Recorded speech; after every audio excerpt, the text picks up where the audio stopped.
राधे राधे भक्तों। आज हम भक्त चरित्र को आगे बढ़ाते हुए श्री नागरीदास जी के बारे में पढ़ेंगे। नागरीदास जी बेरछा बुंदेलखंड के रहने वाले थे और पवार क्षत्रिय थे। बाल्यकाल से ही इनके मन की वृत्तियां भगवत भजन के प्रति आकर्षित थी और ये किसी सद्गुरु की तलाश में थे। भाग्य से स्वामी श्री चतुर्बुद्ध दास जी से इनकी भेंट हो गई और इनके साथ हुई रस चर्चा ने इनके मन को वृंदावन का अनुरागी बना दिया। इन्होंने उनके साथ वृंदावन आकर गोस्वामी श्री वनचंद्र जी से दीक्षा ले ली। नागरीदास जी किसी राज परिवार से संबंधित थे और वृंदावन आते समय ये अपनी संपूर्ण संपत्ति अपने साथ ले आए थे, जिसे इन्होंने यहाँ गुरुकुल एवं हरिजन की सेवा में लगा दिया। कुछ ही दिनों में ये अनन्य रसिकों की सभा के भूषण बन गए। इनके दर्शन मात्र से अनेक लोगों का जीवन परिवर्तित होने लगा। इनके रसमय भजन का सबसे बड़ा आधार श्री हित महाप्रभु की श्रीमुख वाणियाँ थी। ये उन वाणियों में वर्णित रस मूर्ति श्री श्यामा श्याम के वृंदावन में अनादि अनंत काल से चल रहे रहस्यमय नित्य विहार के चिंतन मनन में सदैव डूबे रहते थे। श्री हित जी की वाणियाँ इन्हें अपने प्राणों से अधिक प्रिय थी।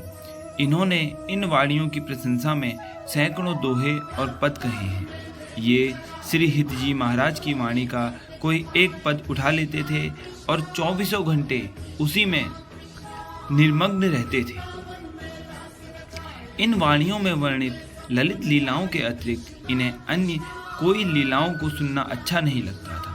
यहाँ तक कि इस रसभक्ति के आगे नवधा भक्ति से भी इनका मन ऊब चुका था तथा श्रीमद् भागवत में वर्णित लीलाएं भी इन्हें अरुचिकर लगने लगी थी। इनकी इस बात से संप्रदाय के कुछ लोग, जिन्हें रस भजन का चस्का नहीं लगा था, बहुत दुखी रहते थे और नागरीदास जी के परिवार से इनकी चुगली खाते रहते थे। इनके गुरुवर गोस्वामी श्री वनचंद्र जी के सबसे छोटे पुत्र गोस्वामी नागरवर जी प्रतिदिन श्रीमद् भागवत की कथा कहते थे। चुगलखोरों द्वारा गोस्वामी नागरवर जी को भी इनकी श्रीमद् भागवत कथा में अरुचि के संबंध में बताए जाने पर एक दिन उन्होंने नागरीदास जी से कहा कि आजकल तो दसम स्कंद की कथा चल रही है।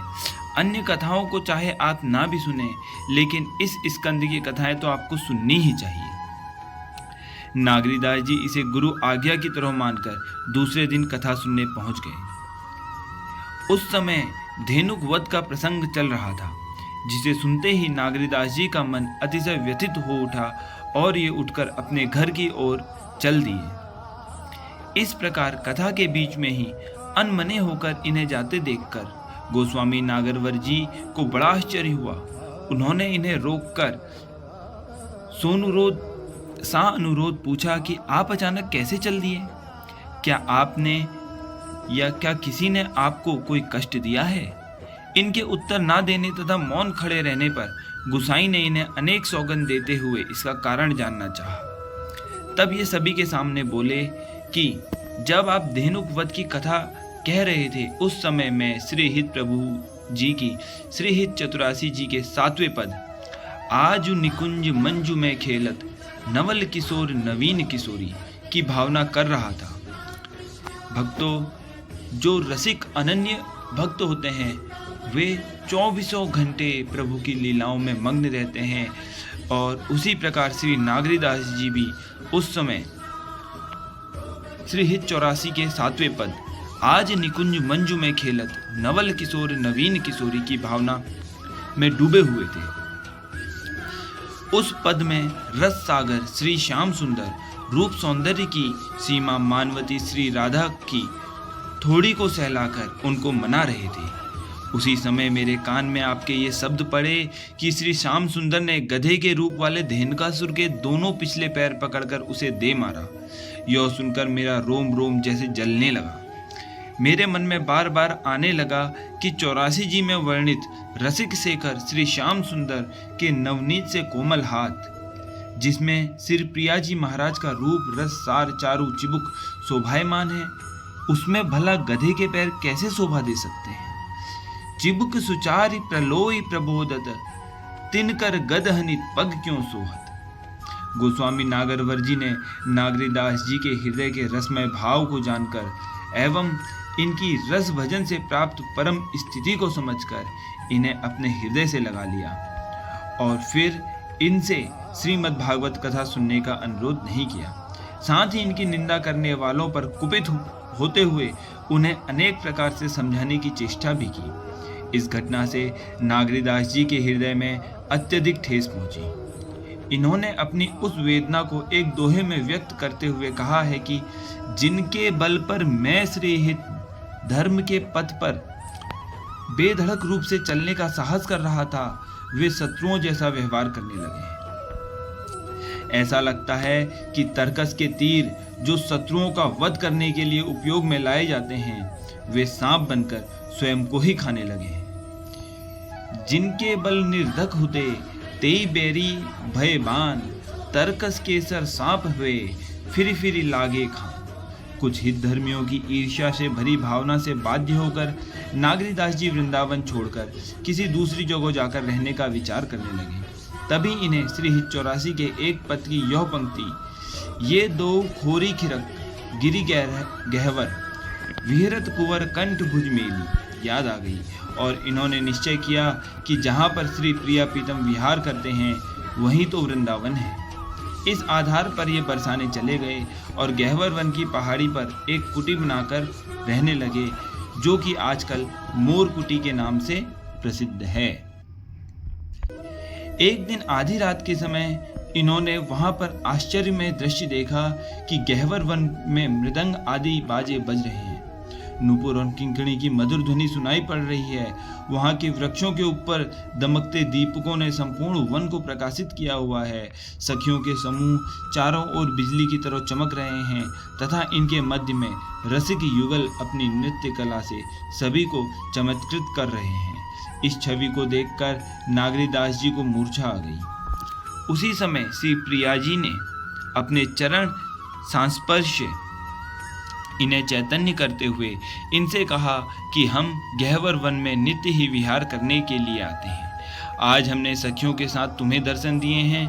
हमें इस समय बहुत जोर से भूख लग रही है। यदि तुम हमें भोजन करा पाओ तो हमें बहुत सुख मिलेगा। यह सुनते ही नागरीदास जी ने उठकर उसी समय थाल तैयार करके श्री जी का भोग लगाया। उस दिन के बाद से श्री जी का शयन कराने के पश्चात निषिद्ध भोग रखने की परंपरा ही पड़ गई। नागरीदास जी ने स्वयं निषिद्ध भोग से संबंधित 50 पदों की रचना की है। श्री प्रिया जी ने इन्हें यह आज्ञा भी दी थी कि तुम यहाँ पर मेरा एक मंदिर का निर्माण कराओ और प्रतिवर्ष मेरी वर्षगांठ का उत्सव किया करो। यह कहकर नवल किशोर नवीन किशोरी सांकरी खोर की ओर चले गए। श्री प्रिया जी की आज्ञा को सुनकर नागरीदास जी अतिशय प्रफुल्लित हो उठे और उन्होंने यह सब वृतांत भागमती जी को कह सुनाया। भागमती जी भी यह सुनकर परम आनंदित हुई। उन्होंने हार्दिक उल्लास से बरसाने में श्री लाडली जी का मंदिर बनवाया और वृंदावन से गुरुकुल एवं संपूर्ण रसिक समाज को बुलाकर विशेष समारोह के साथ श्री लाडली लाल जी का प्रतिष्ठा महोत्सव संपन्न किया। इसी प्रकार राधा अष्टमी का उत्सव भी अत्यंत धूमधाम से मनाया गया। भागमती जी ने इस सुअवसर पर भूषण वसन धन संपत्ति आदि सर्वस्व लुटाकर एवं ब्रज की 3600 जातियों के लोगों को भोजन कराकर न केवल सभी को संतुष्ट ही किया, स्वयं भी आनंद के सागर में डुबकियां लगाने लगे। अत्यंत उदारता के साथ इस प्रकार प्रचुर धन खर्च करते देखकर एक दिन एक चोर नागरीदास जी की कुटिया में चोरी करने पहुंच गया, किंतु दरवाजे पर एक सिंह को पहरेदार के रूप में देखकर वह उल्टे पांव वापस आ गया। इस प्रकार चोरों ने कई बार इनकी कुटिया में चोरी करने की चेष्टा करी, किंतु सिंह ने अपनी भयानक गर्जना से उन्हें कुटिया के अंदर घुसने में असफल मनोरथ किया। यह सिंह अपनी हिंसक वृत्ति त्याग कर दिन में तो वन में घूमता रहता था, किंतु रात्रि होने पर इनकी कुटिया की चौकीदारी कर इनकी सेवा किया करता था। जब कुछ रसिक उपासक इनकी कुटिया में आकर रस चर्चा किया करते थे, तब ये सिंह उसे बड़े ध्यान से मन लगाकर सुना करता था। एक बार रात्रि के समय कुछ रसिक उपासक नागरीदास जी के यहाँ आकर ठहरे। नागरीदास जी उनके भोजन की व्यवस्था करने के लिए गांव में पधारे। सिंह भी पालतू कुत्ते की तरह उनके पीछे पीछे चलने लगा। नागरीदास जी जब गांव वालों से रसोई के लिए प्राप्त कच्ची सामग्री को कपड़े की थैली में रखकर लौटने लगे, तब स्वामी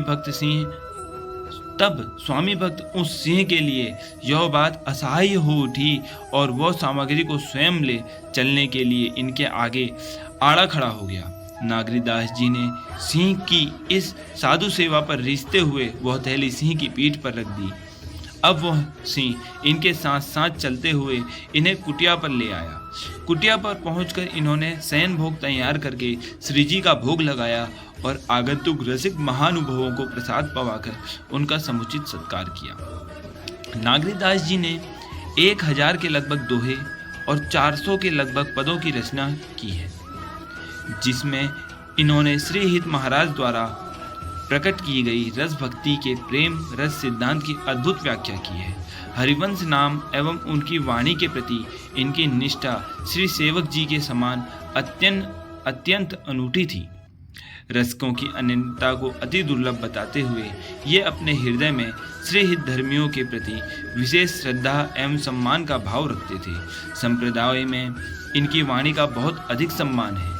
इनकी कृपा से अनेक लोगों को भजन का मार्ग सूझ पड़ा है। संप्रदाय में श्री नागरीदास जी का स्थान अत्यधिक महत्वपूर्ण माना जाता है। राधे राधे, राधे राधे।